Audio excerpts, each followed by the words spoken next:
So we're talking a lot about what you're doing with Megadeth, and of course, you're not the first drummer in the band. They've been around a long time. They have. And you were talking a lot about what it's like to come into a band like that has a lot of history, and how do you approach filling that chair where there's been so many drummers before you, and you still want to maintain your own creative musical voice, but you've got to honor the parts. So Right. What's that like? And some songs that there's some great examples of that. Yeah, well, actually, this song is a good starting point to talk a little bit about that. It's a song where I think really, if you look at the drum parts in the whole, they serve the song. So it's a very guitar-driven track and lyric-driven track. It's that's probably part of why it's such a big anthemic song for Megadeth. And the drums really kind of play the back seat. They keep the groove, they keep the beat. There's a few essential fills and a few essential accents. Yeah. But it's not some drum fest, it's not a spectacular like fills all over the place, Yeah. It's not like that. It's all about the swing and the groove. And it's funny because like I haven't really spoken to anybody about this, but when I play like a beat with a hat, like with eighth notes, like I tend to play like where the in-between notes are pretty light, Yeah. That's kind of how I learned to play a groove. Nick Menza played more like. So I tried to do that and I tried to like learn that over the years because I want the song to sound like, a little bit like how Nick played it. To me, it's important also growing up as a fan of the band to have those little details that are like, yeah, that's how symphony sounds. Yeah, for sure.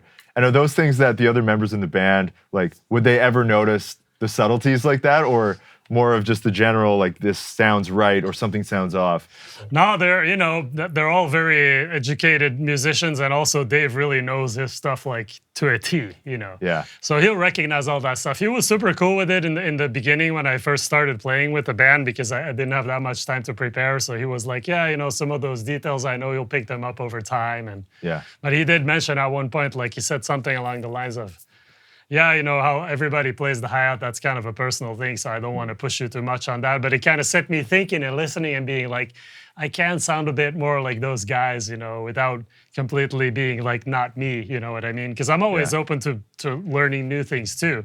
And for me to have a groove that's a bit more, I wouldn't call it heavy-handed, but a bit more consistent like on the hat versus how I naturally play it, like that's another way of playing. There's nothing wrong with that. Yeah. How much freedom do you actually have with some of those parts? Obviously, you're respecting the original drum part, but how far can you actually take it a lot of the time? Is there freedom to do that, or? Well, let's say I don't throw in random blast beats, Of course. That's a good thing. Yeah. No, I think Dave likes it to be the way it is. We have some live arrangements, like that little stop in Symphony. That's something that's not on the record. We do that live in the third verse.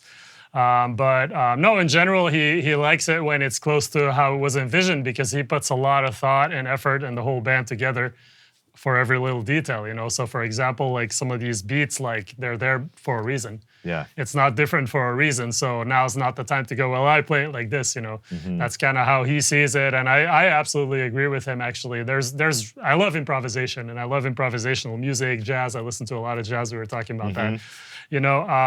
There's a time and a place for it. I think when it comes to these metal songs, they need to be the way they are. That's how if I was in the crowd, I would want to see it that way. I wouldn't want to see some guy like, bringing in all his like flashy rudiments and stuff like in a song where they're not originally there. Yeah. One thing you've talked a lot about even just throughout the day is restraint on this gig, and how so often it's not about the flashiest drum part, but it's sometimes you have to hold yourself back. And you mentioned how Nick used to do that too in a lot of the parts.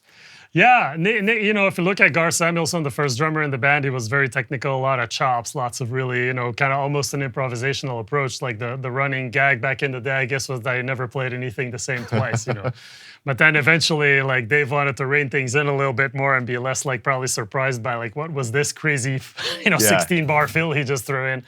And Nick naturally had a way of playing that was a lot more based on restraint and that was a lot more supportive of the guitars and of the song rather than showing off. There's moments where he does like showy stuff and cool stuff and moments where the drums can shine. It's just not as all over the place.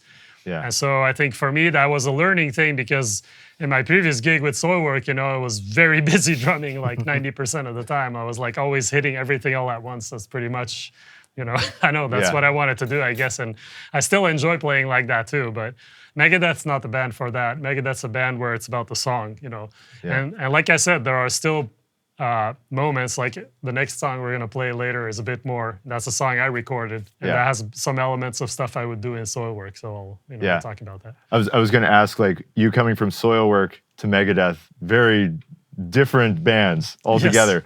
And was that quite a mindset shift where even just in terms of like the simplicity or the restraint with Megadeth versus what you're doing in Soilwork, did that actually take quite a bit of time to get used to being in a totally different setting? Or was that kind of, you understood right away that that's what this gig is, and that's what I need to do? That's a great question. I think I understood it fairly early on that that's what this is. It took me some time to be enamored with it. Yeah. Like I used to have this thing in the beginning where a song like Symphony, for example, as much as it's a great song, my mindset was a little bit along the lines of like, there's really not much happening on drums, you know. And yeah, the song is gonna be in the set list like every night. So, but then I was like, you know what? Like there's a lot I can do. Like I can put energy into it. Like what, hopefully I brought a little bit of that today playing the song, like just a presence and a performance, because that's, especially when you play these big stages that we usually play with Megadeth, that becomes a lot more important. As a matter of fact, a lot of little drum details, like forget about it on big stages because you're never going to hear them, like little cymbal things and stuff. A lot of that stuff just gets lost because big stages and big venues are not built for that kind of stuff whatsoever. Yeah. Even with a really great sound guy, So it's actually sometimes a good thing to have a little bit simplified parts and to bring people a performance, a show, something that they can feel, something they can vibe to, rather than being like, hey, look at all the, all the rudiments I know. So there's, so my mindset evolved in the first, probably year or so that I was a Megadeth to like really try and appreciate that more. And now I really love it, actually. I think probably my playing now, like if I were to re-record any Soilwork song, I would probably do it a bit more simple and a bit more thought out and maybe less crazy shit all over the place. Sorry to disappoint anyone. Yeah. It's just, you grow as a musician and you pick up new things all the time. Yeah. And I think every drummer, regardless of what skill level you're at, if you've been playing for like a year or 20, 30 years, I think we all go through those phases where we're into one thing a lot and then we transition into something else. And sounds like that was just one of those transition phases. Yeah, it just happened. I think it's a healthy state of mind to keep learning, to keep, opening your mind to things that maybe you thought about a certain way and then you realize, well, maybe it's not all that bad, or maybe this way I hadn't thought about. So, keep an open mind. That's a general motto of mine. Yeah. Did the same go for, you were talking about showmanship earlier. Was that something that you had to get used to compared to some previous bands? Is that something Dave asked for when you got the gig, or? He didn't really ask for it. It was kind of like I self-imposed that because I was like, well, if on these stages I don't do it, then I'll never do it. And I had kind of started in my last 2 years when I was in Soilwork to bring a few elements, but there just wasn't much room for it because a lot of the songs were just so drum intensive that there's no time to. Exactly. We're like, it wouldn't have much effect. So now I was like, okay, these songs, there's room for it. And then I was like, of course, watching old videos of Nick and stuff, who was a great showman, had amazing stage presence, had this like just energy where he was just in your face. And I was like, that's what I want to bring, a little bit of that. So I started, just bringing in things here and there. Some things I copied from Nick, like the cross crashes, some places where he lifts his arms, I do the same. And then other spots where I was just like, oh, I could do something here, or I could stand up, or like Dave would tell me, hey, in this part, Nick used to do this or whatever, So I just built it from there, and it keeps growing, like it keeps evolving. And, I don't do this stuff yet because I'm really terrible at it, but maybe one day. One day.